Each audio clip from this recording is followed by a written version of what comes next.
ভাবতেই কেমন অবাক লাগে, দম বন্ধ হয়ে আসে যে এমন একটা রাত আমারও আসবে যে রাতের পর আর সকাল হবে না। মুয়াজ্জিন তার সময় মতো আজান দিবে, মসজিদের পথে মুসল্লিরা হেঁটে যাবে। আমি আর সেখান থেকে ঘুরে দাঁড়াতে পারবো না, আমি আর সেখান থেকে ফিরে আসবো না। আমার বন্ধুরা আমাকে ছাড়া ঠিকই আড্ডা দিবে, হাসবে, আনন্দ করবে, সফরে যাবে। আমি আর তাদের সাথে থাকতে পারবো না। আমার বাবা মা ঠিকই তাদের বাকি জীবনটা অতিবাহিত করবে, কিন্তু আমি আর আসবো না।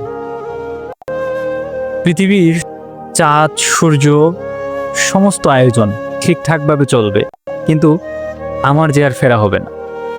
সেই চিরতরে ফেরার আগে যেন মাল সামানাগুলো খুব সুসজ্জিত করে নিয়ে যেতে পারি, আল্লাহ তাআলাকে যেন খুশি করতে পারি।